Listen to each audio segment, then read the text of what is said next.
Hi, welcome to my channel. My name is Frank Quiniguez. I am the ambassador of reading, and we decided to call a meeting amongst our team, and I want to thank my team. I want to thank my wife to accept what we think we need to do, because we have a lot of subscribers that we feel that responsible for. We feel like, hey man, we need to come in and step it up and do something different than most of the people are doing. I'm going to tell you 3 stories, and then I'm going to connect them to COVID-19, which is what's happening, the coronavirus.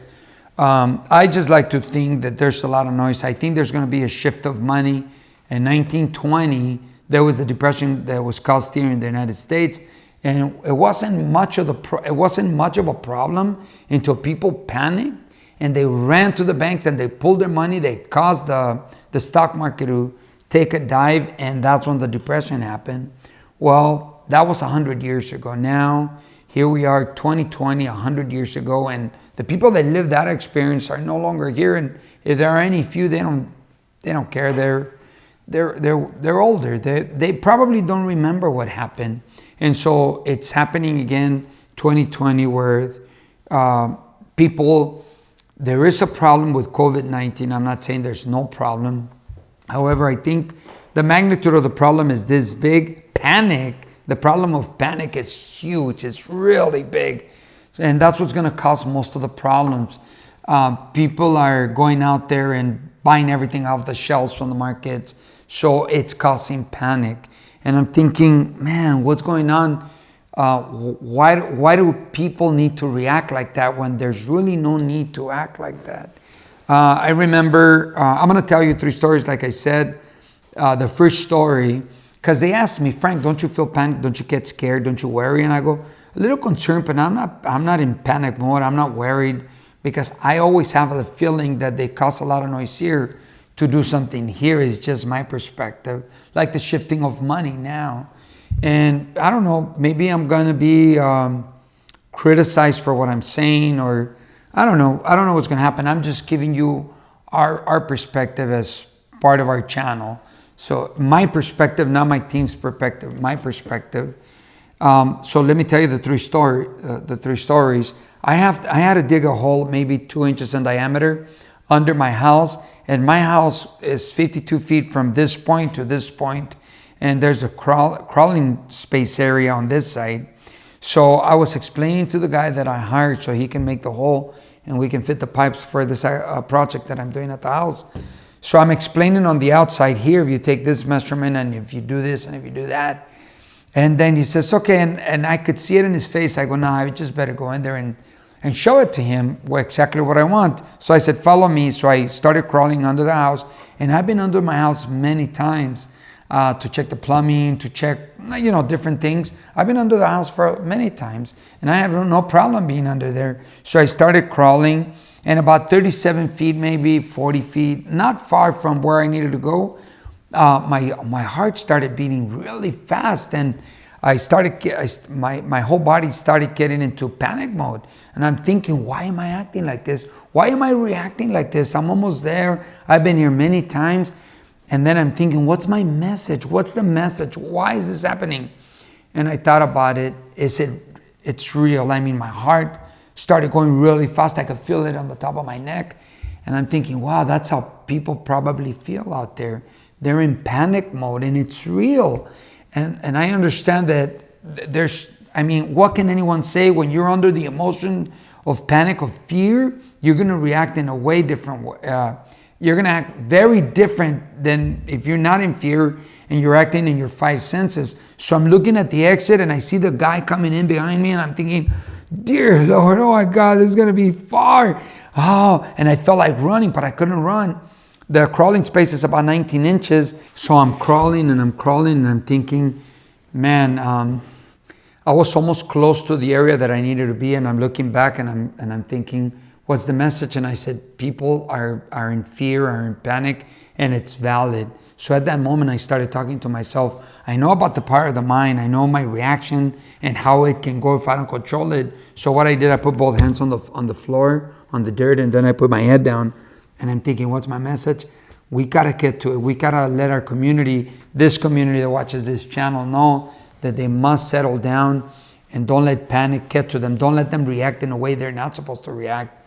So I was under that crawling space, 52 feet away from the exit, and I knew I couldn't run out, and I got into a panic attack. My second story, most recently, I know I said it on one of my videos, where we just came back from Mexico City. We board the plane. There's 6 of us that understand the program that we teach, the seminar, and we're sitting all in the same row.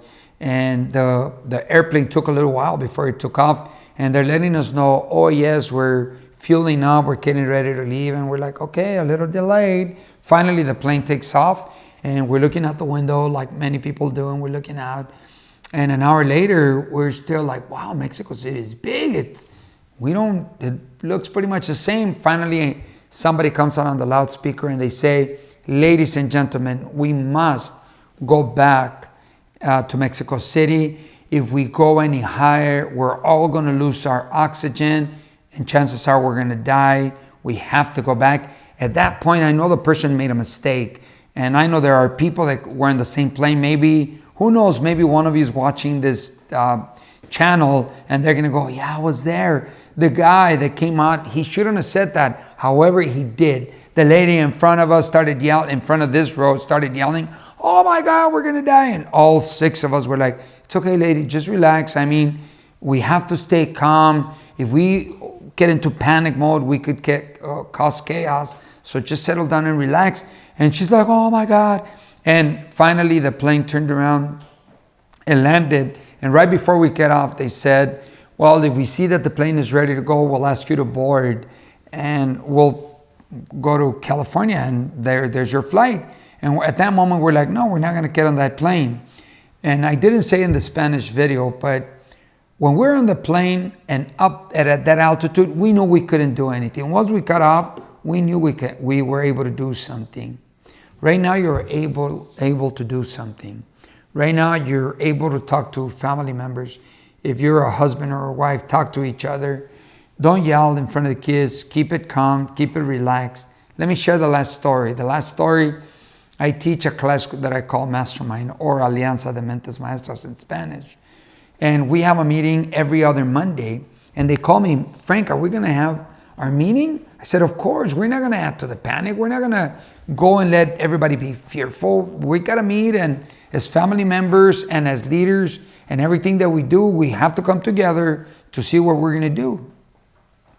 And one of the guys that helps out, his name is Miguel, and his wife Lily, he works with cleaning boats. He's got to clean the under the boat and on top of the boat, and he does whatever he does.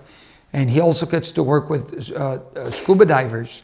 And scuba divers, in order for somebody to be certified as a scuba diver, they have to go through this whole process and then put on their gear.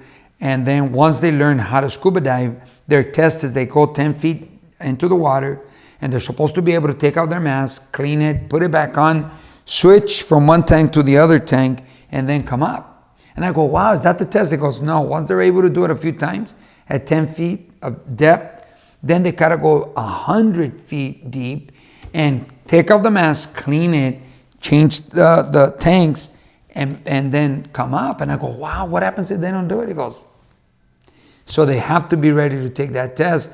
Now, why those 3 stories? Because all 3 stories is about staying calm. When I was under my house, my heart was going 100 miles an hour, and I got scared. I'm to a panic. And I said, wow, it's real. So knowing what I know, when I put my hands together and I put my head down, and I knew I had to tell myself, calm down, relax. That's my message to our community here in this channel. The COVID-19 is real. It is happening. However, how we react to it is very important. Relax, calm down. The problem in 1920 was not too much the problem that was going on. The problem was a panic where everybody took out their money. Here, the same thing is happening. We have COVID-19, yes, we do. However, if everybody overreacts and goes and buys everything off the shelves every time, eventually it could get chaotic. Why? Because people are in panic mode. They're driving, their awareness, what are they doing, how are they thinking, how are they communicating. So when we were up on the plane, what can we do? Nothing but stay calm, relax. The scuba divers, what do they need to do? Stay calm and relax when they're switching the mask. Well, right now, you're either switching the mask or up on a plane or under a crawling space. Take the story and make the best of it. Stay calm. When I put my head down on my hands on the dirt, I knew I was calming myself down. Relax, it's okay. I'm going to be able to turn around, slowly get out. I'll be safe. I remember when I got out, I was like, wow, okay. It was all about staying calm, staying in peace, peaceful. Up in the plane, same thing. Scuba divers, same thing. For our situation, stay calm, stay in peace. Husband and wife talk to each other. If you raise your voice and you yell at each other, you're going to send a message to your children and they're probably going to get scared. So the best thing that everybody can do is just stay calm, relaxed, and that's it. So we decided to make this video letting you know that we do have a situation. However, if you let fear, if you let panic get into you, it's going to be the worst.